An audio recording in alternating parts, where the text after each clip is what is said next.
Wonder Woman.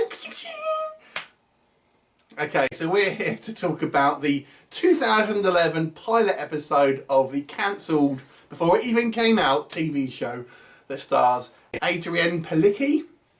So in case you're unaware of this or haven't seen this, this was actually going to be a TV show. I think it was developed by David E. Kelly, and obviously sort of on the back of things like Smallville and that kind of stuff, and obviously the growing sort of trend of superheroes, they decided to make a Wonder Woman pilot, and they made this this pilot, but it was never picked up as a TV show, and we just watched it. I've seen parts of it before, probably don't know anything of it, and I have to say, if you do see this, you have to bear in mind that the effects aren't finished. It's kind of, you do see some of the sort of wire work and things like that, so I think you can probably see it around YouTube and places like that. But to give you an idea of the story in this particular pilot episode, it kind of, I mean, I'm not massively familiar with Wonder Woman, are you? No, me neither. No. No. But I do think this takes some, you know, I have a sort of, you know, casual knowledge of her, basically, but Wonder Woman always strikes me as a kind of more of a sort of military, kind of militant type figure, who's kind of, you know, out of place in her world, and they've kind of changed a lot to make her a very different person in this particular universe. So essentially, she is a superhero, but she has a business that she kind of markets her own superhero.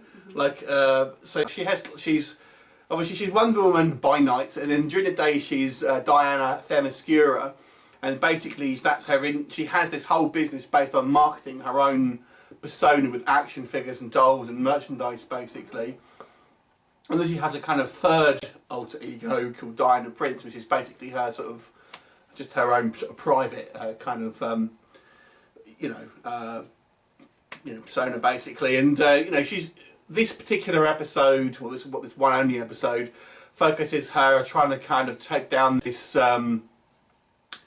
this company led by Elizabeth Hurley's character, and she's basically trying to make super soldiers. She's kind of fighting these sort of jacked up, muscle roided out guys, basically, but also sort of dealing with the I guess you'd call it political angles from the sort of the American justice system, and also within her own company about how she should present herself, and all of this.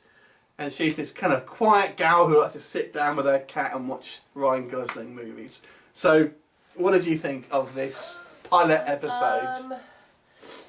Like I said, well, like we said, I've never really watched much of Wonder Woman. Obviously, I know of her. I'm kind of glad it didn't continue. Certainly, if it did, it wouldn't have been something that I would have sat down to watch.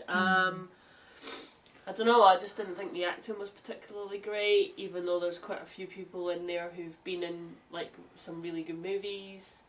I just felt like the story was a bit pants. What specifically? You know? Just a whole lot. Just a whole lot. I just felt like the acting really wasn't that great. I just felt like, and I understand from what you've said, Wonder Woman being quite military and stuff like that, but the main woman, Adrianne Palicki. I just felt like she had this, any kind of serious little scene, she had the same look for it all, and just felt like she couldn't do anything different. She's a relatively well-known actress. She was in that Legion film with you know, the Angel kind of film, and then she's now in Agent of S.H.I.E.L.D. So she has now got into a sort of a superhero franchise, and she's playing Mockingbird. I actually didn't think she was too bad as Wonder Woman, in the fact that I thought she was well cast. She's quite tall. She's just under 6 foot. I think she's about 5'10 and a half, something like that. So she's fairly tall. I think she physically makes quite a good Wonder Woman. She reminds me of one of the Kardashians, though. I kept looking at her, going, "Oh my God, you're one of the Kardashians." But I know she's not. She's too pasty for that. Yeah, a little bit. So let's talk about the look of Wonder Woman first of all. So when this came out, a lot of the kind of the talk was about Wonder Woman's costume. How did you think about that? I'm trying to think about what her own costume looks like. Well, she actually has two costumes. She has two costumes. She's got a pantsuit. One is the when we initially see her, she has the sort of trousers, well, sort of tights, leggings, like plastic leggings. And then we sort of see her, and when she suits up again, and she's wearing the the hot pants basically with the stars on them. Yeah. I think most people may have seen, because the promotional material, she had the kind of the trouser type on, but I don't think that there's many promo shots of her already, in fact, with the hot pants. So what did you think of the? And there's a reason why I asked this. Did you like it? For the trouser legging. As a woman, I thought you'd probably say that. I mean, I think as a concept, Wonder Woman is a difficult character because she is a kind of a hard sell.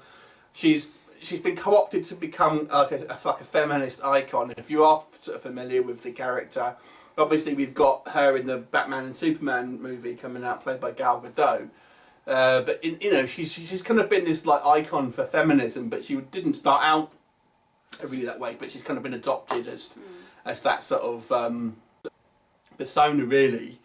But in one thing I kind of liked was that in the concepts at least was that like I said, she has this kind of company that is basically making merchandise of her, and there's actually a dialogue exchange where she's actually saying the reason why she wears the costume is to be marketable, and that's essentially why she wears kind of like such a garish costume. And they even have there's a kind of quite a lot of weird sexual references in this as well, more than I thought for like a TV show. And there's a whole big conversation about the size of her bust and about how it relates to like the figures and stuff. Yeah, and then she struts out in hot pants. Yeah, and and then she's kind of having this sort of face off with Elizabeth Hurley, and they're both talking about how they sort of manipulate them with their looks and things like that. So there's a fair amount of kind of overt sexualness in a way that I was kind of surprised that would be in a kind of a networked TV show, really, which is aimed at the Smallville kind of audience, that kind of relatively young audience. It was a bit, but I quite like some of the sort of the ideas behind some of it. Mm-hmm. I think they maybe spent a little bit too much time talking about stuff like that, and I think as well the percent of the way that they've kind of made her this kind of like this normal gal who likes to sit at home and eat ice cream with her cat and things like that. It's just very far removed from what I understand of the character of Wonder Woman as a to the comic book character, how it relates to her. So from what I've seen her in other stuff, it's not like that at all. So it's a fair departure, I would say, from the source material. I understand why this didn't get picked up, but I actually think it does have some redeeming qualities. I actually quite liked.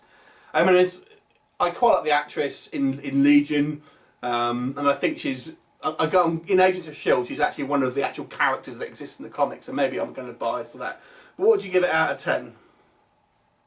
2. 2? Yeah, pretty low. 2. Pretty low.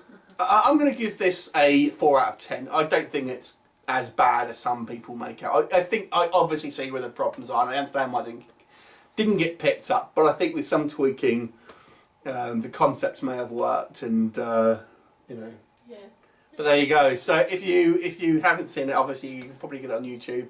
Anyway, if you have seen it though, what did you think of it? How did you feel this kind of interpretation of Wonder Woman is compared to the comics and obviously the animated shows and things like that? Leave us a comment and we'll look forward to seeing you next time. Bye for now.